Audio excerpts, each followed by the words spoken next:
Assalamualaikum warahmatullahi wabarakatuh.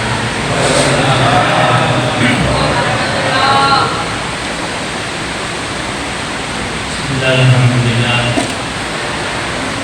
Wassalatu wassalamu ala Rasulillah wa ala alihi wa sahbihi wa man wala. Ibu masalah besar dan berbagai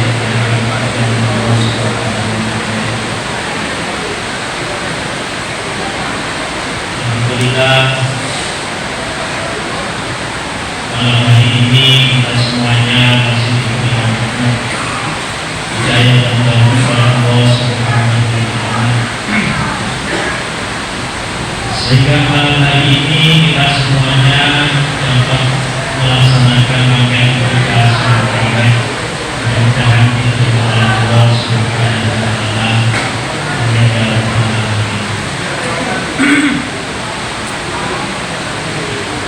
Bapak Ibu yang kami hormati, alhamdulillah malam hari ini insyaallah malam yang ke-27 berarti sebentar lagi kita akan ditinggalkan oleh bulan suci Ramadan. Dan insyaallah THR panjenengan insyaallah cair kabeh. Cuma pertanyaannya ngeten, nek THR wis cair, diiling apa tidak sama orang tuanya? Sing nom-nom iki lho ya. Napa dijaluk bojone ku apik, Mas?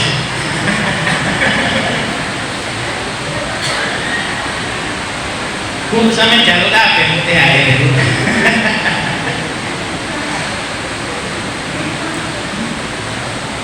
Jadi pada zaman sahabat Nabi ada sahabat yang bernama Alqamah.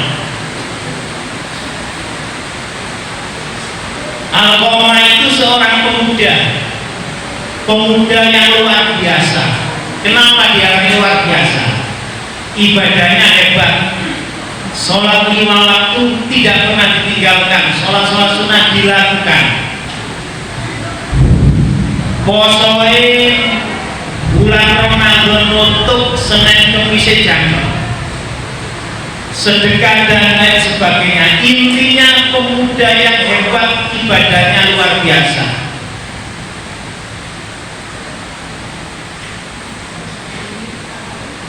Sesudah menikah, Alqamah ini hidup bersama istrinya. Ketika dulu hidup bersama orang tua. Suatu hari Alqamah ini membeli kain. Jadi membeli kain 2. Satunya sutra yang asli harganya mahal. Rencananya dibuat istri tercintanya karena kemanten baru sawenang sing larang digawe bojone. Kain yang satunya sutra mitasi sing murah. Ini rencana dikasihkan orang tuanya atau ibunya. Dua-duanya dibeli, sebelum pulang dia mampir ke orang tuanya. Kain yang satu ini dikasihkan orang tuanya, satunya dikasihkan istri karena dibungkus, mungkin lupa. Akhirnya ketika pulang di rumah dibuka, ternyata sutra yang asli yang harganya mahal, yang rencananya dikasihkan istrinya yang tercinta, ternyata keliru, tadi dikasihkan ibunya. Waduh, keliru ini. Apa yang terjadi? Akhirnya Alqamah kembali lagi ke orang tuanya, ibunya. Kasarannya nek cara kene urut ijol keliru tertukar. Disitulah orang tuanya rada gerundel gelo. Tiba saking senengnya ambek istrine, saya dinomorduakan. Iki lho sutra sing asli dijono sing wong tuane rada gerundel, rada sakit hati. Sakitnya di sini.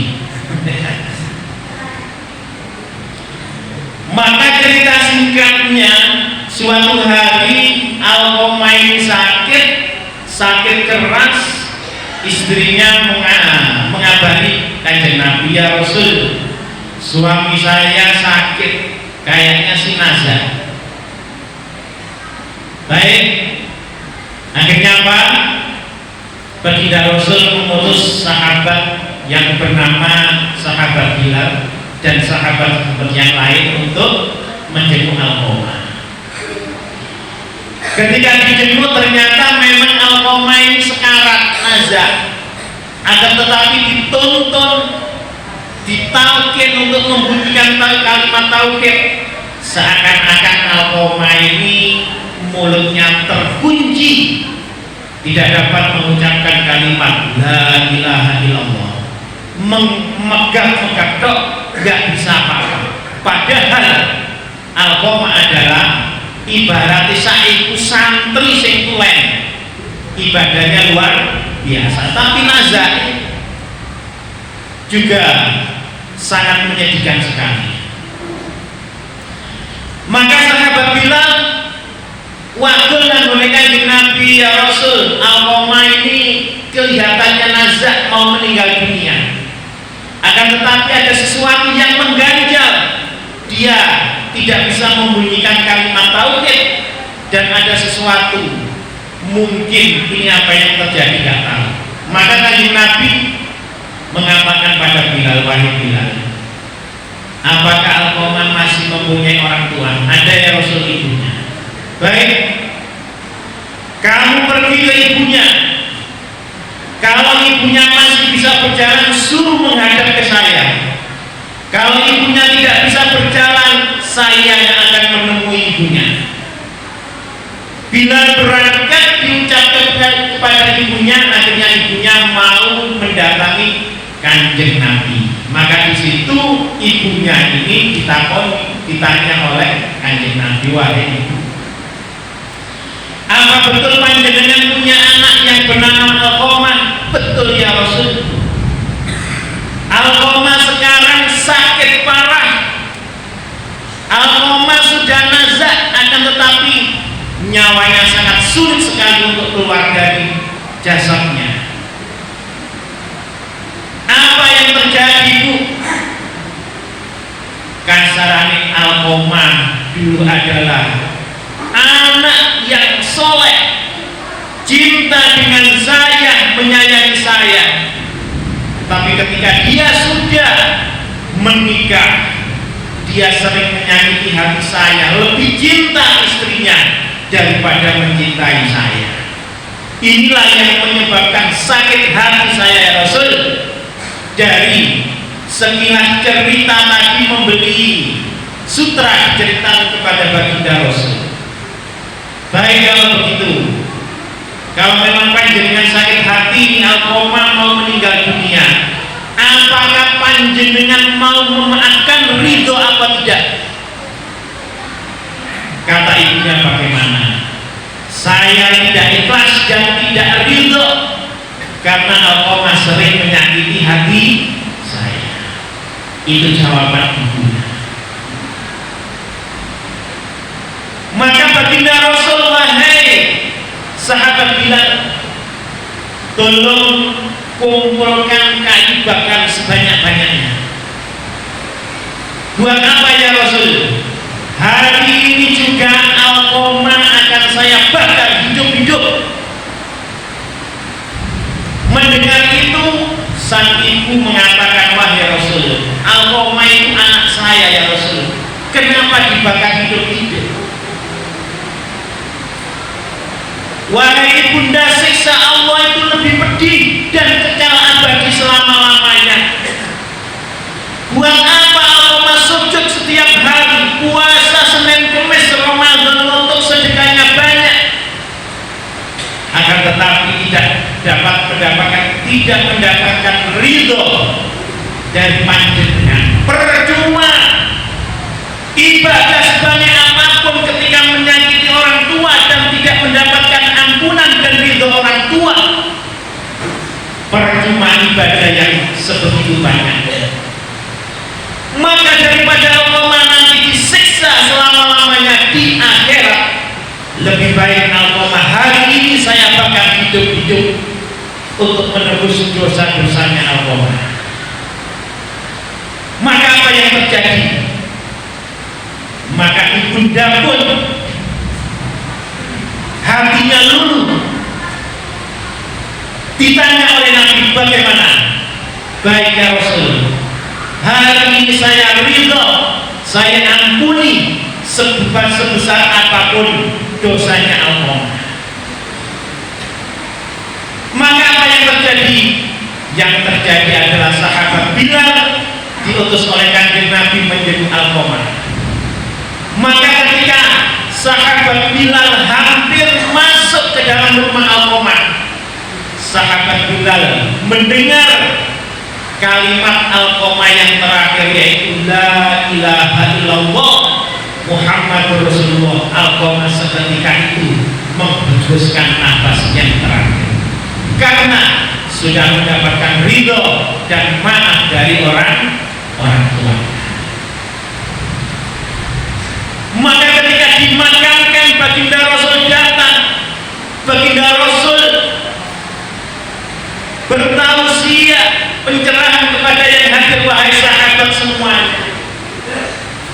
Ini sebagai pelajaran, sesukses apapun kita, sebanyak apapun kita harta kita,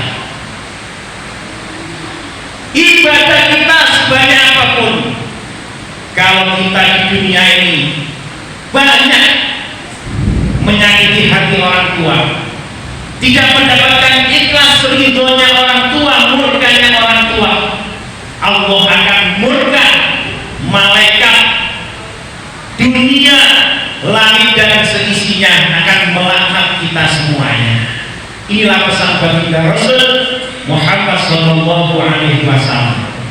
Untuk itu para hadirin rahimahullah, menjelang hari raya Idul Fitri, mari kita ingat orang tua kita. Pesan saya hanya begini, ya. Ketika kita mempunyai rezeki, mari kita bahagiakan orang tua kita. Seseorang yang menjadikan orang tua sebagai raja dan ratu, insya Allah rezekinya juga seperti raja dan ratu. Saya juga berpesan pada ibu-ibu semuanya, ketika nanti anaknya di hari raya untuk memberikan sesuatu kepada orang tuanya, jangan pernah sampai halang-halangi. Gitu ya. Soalnya mungkin kamu coba, kadang itu ada anak ingin membahagiakan orang tua, takut kepada istri. Istrinya wis upaya jahat pisan, medit pisan, jangkep wis. Insya Allah ini tahun no. Ya, itu pesan saya. Karena panjenengan kau menghalang-halangi suami membahagiakan orang tua, insya Allah panjenengan akan dapat murkanya Allah Subhanahu Wa Taala. Hal ini jangan sampai terjadi. Mari orang tua kita semuanya yang masih hidup kita bahagiakan. Yang sudah meninggal dunia, kita bisa membahagiakan. Bagaimana caranya? Caranya adalah kita bersedekah, kita jariahkan kalau kita punya rezeki, di atas namakan orang tua yang sudah meninggal dunia. Mumpung musuh-musuh wayai zakat, wayai sedekah, wayai bagi-bagi, momen ini yang sangat bagus. Kalau dapat rezeki orang tua kita bahagiakan yang sudah meninggal dunia, mari kita keluarkan sedekahnya di atas namakan orang tuanya. Insya Allah dengan demikian pasti rezeki kita nanti akan diijoli, diganti oleh Allah Subhanahu wa Ta'ala dengan rezeki yang lebih besar dan barokah. Amin ya rabbal alamin. Bapak Ibu yang kami hormati, untuk koyo ini soalnya kalah suaranya sampai hutan ini. Salonnya ya orang tapi bisa.